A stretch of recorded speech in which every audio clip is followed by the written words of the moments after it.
আলাইকুম, আমি মোহাম্মদ রেজাল হলাদার আপনাদের সাথে আসি প্রথমে আসি রাজনৈতিক সংবাদ নিয়ে। ক্যাপিটাল থেকে জ্ঞান ফিরে সেনাপ্রধানকে একই হুমকি দিলেন ভিপি নূর। বিস্তারিত আপনারা জানেন, নুরুল হক নূরের ওপর হামলার ঘটনায় স্বরাষ্ট্র উপদেষ্টারও পদত্যাগ দাবি গণ অধিকার পরিষদের। গণ অধিকার পরিষদের সভাপতি নুরুল হক নূরের ওপর হামলার ঘটনায় স্বরাষ্ট্র উপদেষ্টার দায় বলে মন্তব্য করেছেন দলটির সাধারণ সম্পাদক রাশেদ খান। তিনি বলেন, এ দায় নিয়ে তাকে অবশ্যই পদত্যাগ করতে হবে। আজ রোববার বেলা 11:30টায় পর ঢাকা মেডিকেল কলেজ হাসপাতাল প্রাঙ্গণে এক সংবাদ সম্মেলনে একথা বলেন রাশেদ খান। গণ অধিকার পরিষদের সাধারণ সম্পাদক বলেন, স্বরাষ্ট্র উপদেষ্টার নির্দেশ ছাড়া এ ঘটনা ঘটেনি, যে কারণে তাকে এ ঘটনার দায় নিয়ে অবশ্যই পদত্যাগ করতে হবে। অন্যথায় 48 ঘন্টা পর গণ অধিকার পরিষদের নেতাকর্মীরা যদি সচিবালয় কিংবা যমুনা ঘেরাও করে, তার পুরো দায় বর্তাবে সরকারের ওপর। রাশেদ খান বলেন, যারা হামলার সঙ্গে সম্পৃক্ত তাদের কাউকে গ্রেপ্তার করা হয়নি।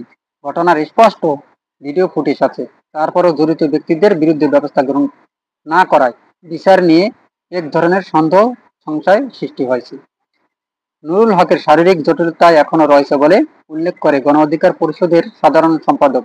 তিনি বলেন, এখন পর্যন্ত নুরুল হকের নাকের হাড় ভাঙ্গা, চোয়াল ভাঙ্গা, তার মাড়িতে আঘাত আছে, যে কারণে তিনি শক্ত কোনো খাবার খেতে পারছেন না। তার মাথায় আঘাত লেগেছে। এসব বিবেচনায় নিয়ে প্রধান উপদেষ্টা বলেছিলেন, নুরুল হককে উন্নত চিকিৎসার জন্য দেশের বাইরে পাঠানো হবে, কিন্তু এই ব্যাপারে সরকারের পক্ষ থেকে এক ধরনের গড়িমসি করা হচ্ছে। তাদের সন্দেহ, নুরুল হক যে গুরুতর আহত হয়েছেন, রক্তাক্ত হয়েছেন, সেটিকে আন্তর্জাতিক মহলে ধামাচাপা দেওয়ার জন্য এ গড়িমসি করা হচ্ছে। সরকারের এ গড়িমসি হতাশাজনক। রাশেদ খান বলেন, গণ অধিকার পরিষদ মনে করে, নুরুল হককে যদি বিদেশে চিকিৎসার জন্য নিতে হয়, সেটি দলের পক্ষ থেকে নেওয়া হবে। সরকার দায়ের ওপর তারা নির্ভর করতে চায় না। নুরুল হককে উন্নত চিকিৎসার জন্য বিদেশে নেওয়ার যে ঘোষণা সরকার দিয়েছিল, তার প্রত্যাখ্যান করেছেন।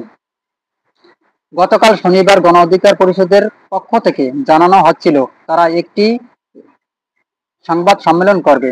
দলের সভাপতি নুরুল হক নিজেই সংবাদ সম্মেলনটি করবেন। তবে গণ অধিকার পরিষদের জ্যেষ্ঠ সভাপতি ফারুক হাসান সংবাদ সম্মেলন বলেন, নুরুল হককে আজ ছাড়পত্র দেওয়ার কথা ছিল, কিন্তু হঠাৎ তার শারীরিক কিছু জটিলতা দেখা যাওয়ায় তাকে আজ ছাড়পত্র দেওয়া হচ্ছে না। ফারুক হাসান বলেন, নুরুল হকের নাকের হাড় ভাঙ্গা, আরো কিছু জটিলতা রয়েছে। তার ডান পাশের চোয়াল এখনো আংশিক অবশ আছে বলে তারা জানান।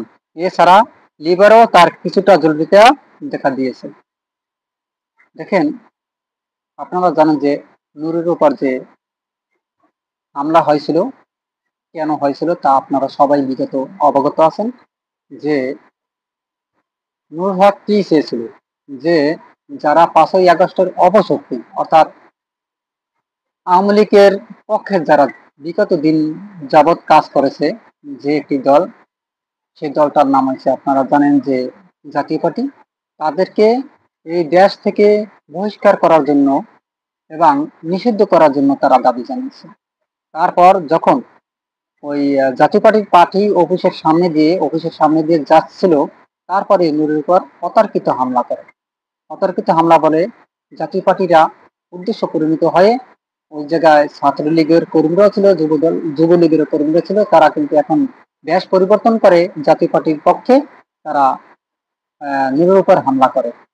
এর পরিপ্রেক্ষিতে যখন পুলিশ এবং আইন শৃঙ্খলা বাহিনী সেটা নিয়ন্ত্রণ করার জন্য চলে আসে, তারপরও ভিপি নূরের একটাই কথা, আপনারা জানেন যে এই জাতীয় পার্টিকে নিষিদ্ধ করতে হবে। কিন্তু তারা আইন শৃঙ্খলা বাহিনীর যে একটা অ্যাকশন দেখলাম, সেটা তাদের সাথে জাতীয় পার্টি মিলে যে একটা হঠাৎ করে গণ অধিকার পরিষদের উপর অর্থাৎ ভিপি নূরের উপর যে হামলা করেছে, তা আপনারা ভিডিওতে দেখবেন কতটা অমানসিক ভাবে এবং ভয়ঙ্কর ভাবে হামলা করেছিল।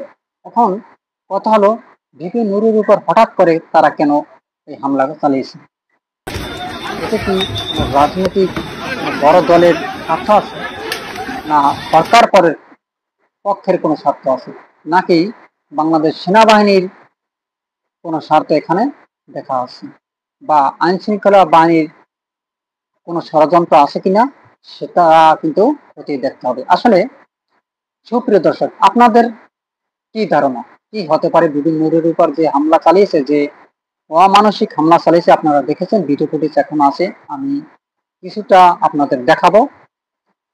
কিন্তু কথা হলো যে হঠাৎ করে তার উপরে যে রেগে গেল, এর কারণ কি? নিশ্চয়ই কোনো ষড়যন্ত্র আছে। এখন কথা হলো যে ষড়যন্ত্রটা কি, এগুলো সঠিক কায়দায় বের করতে হবে। সুপ্রিয় দর্শক, আমার মনে হয় রাজনৈতিক কোনো বড় দলের, অর্থাৎ যেমন বহিষ্কৃত দল এখন আছে কি আওয়ামী লীগ, তারা বাংলাদেশে প্রতিনিধিত্ব করতে পারছে না, নির্বাচনে অংশগ্রহণ করতে পারবে না, তাদের সকল কার্যক্রম সরকার বন্ধ করে দিয়েছে। অর্থাৎ তারা তো নির্বাচনে নেই, থাকবে না, থাকতে পারবে না। আমার মনে হয় এই আওয়ামী লীগ এই ঘটনা ঘটেছে। আর দ্বিতীয় কথা হয়েছে, এই যে আইন শৃঙ্খলা বাহিনীর ভিতর আপনার মনে করেন 85% আওয়ামী লীগের নিয়োগ করা, এবং আওয়ামী লীগের লোক একাল 100%, এতে কোনো ই নাই। আর্মি কন, সেনাবাহিনী কন, পুলিশ কন, র্যাব কন, সবই হয়েছে আওয়ামী লীগের। তারা তো আওয়ামী লীগের পক্ষে করবে। আর বিভিন্ন কি করেছে, আওয়ামী লীগের বিরুদ্ধে করেছে, মানে জাতীয় পার্টির বিরুদ্ধে মানে তো আওয়ামী লীগের বিরুদ্ধে। বুঝতে পারছেন? এখানে একদম পরিষ্কার করে আমি বললাম। এখন কথা হলো যে হঠাৎ করে সেনাবাহিনী কেন এটা নিয়ন্ত্রণ করতে পারবে না? তাদের তো উচিত ছিল দুই দলকে নিয়ন্ত্রণ করে, দূরে কিছু লাঠি পেটা করে। এভাবে তো অমানসিক ভাবে মারার কোনো এখতিয়ার নাই কোনো বাহিনীর। যেভাবে বিভিন্নকে মারা হয়েছে সেভাবে তো তারা তো গুন্ডা না, তারা তো দেশদ্রোহী না, তারা তো দেশের সন্ত্রাসী না। তাহলে তাদের এভাবে মারা হবে কেন? নিশ্চয়ই কোনো কারণ আছে। সুপ্রিয় দর্শক, সেই কারণগুলো বের করার জন্য অনেক লোক, অনেক মিডিয়া, অনেক আইন আছে, সেগুলো বের করা হবে এক এক পর। তবে কিছুদিনের মধ্যে ভিপি নূর একটা সংবাদ সম্মেলন করবে, আপনারা দেখবেন সেখানে ভিপি নূর কি বলে এবং এই পতিত সরকারের বিরুদ্ধে কি পদক্ষেপ নেওয়া হয় সেটা এখন দেখার বিষয়। তবে আমি মনে করি এই জাতীয় পার্টিকে বাংলাদেশের রাজনীতি থেকে নিষিদ্ধ করা উচিত বলে আমি যৌক্তিক মনে করি। কেননা তারা সব সময় ছাগলের 3 নম্বর বাচ্চার মতো কাজকর্ম করে থাকে। তাদের কোনো রাজনীতিতে বাংলাদেশের কোনো ভূমিকা নেই। তারা রাজনৈতিক উন্নয়ন করতে পারে না, অবনতি করতে পারে না। অর্থাৎ এরকম রাজনৈতিক দল থাকার চেয়ে না থাকাই বেটার আমি মনে করি। আর তারা তাদের ভুলও স্বীকার করে নাই, যে আমরা শেখ হাসিনার সাথে যে কোন দল যেহেতু রাজনীতিতে আসে নাই, আমরা ছিলাম, এই জন্য আমরা ক্ষমা চাচ্ছি, কারণ আমাকে চাপে ফেলে আমাদের আনা হয়েছিল। আসলে এরকম কথা এখন পর্যন্ত তারা মিডিয়ায় কোনো সংবাদ সম্মেলন তারা বলেনি। যদি বলতো তাহলে কিন্তু সবাই একটা ক্ষমার দৃষ্টিতে দেখতো। আর এখন পর্যন্ত যেহেতু বলে নাই, তার মানে তাদেরকে আর তারা ক্ষমা পাওয়ার যোগ্য না। অর্থাৎ সুপ্রিয় দর্শক, আপনারা কি মনে করেন? প্রশ্ন আপনাদের কাছে, জাতীয় পার্টিকে কি নিষিদ্ধ করা ঠিক হবে না ভুল হবে? অবশ্যই কমেন্টের মাধ্যমে জানান। আর যদি ভিডিওটি ভালো লেগে থাকে আমার চ্যানেলটি সাবস্ক্রাইব করুন, লাইক ও শেয়ার দিয়ে সবার মাঝে ছড়িয়ে দিন। আজ এ পর্যন্তই। আসসালামু আলাইকুম ওয়া রাহমাতুল্লাহ।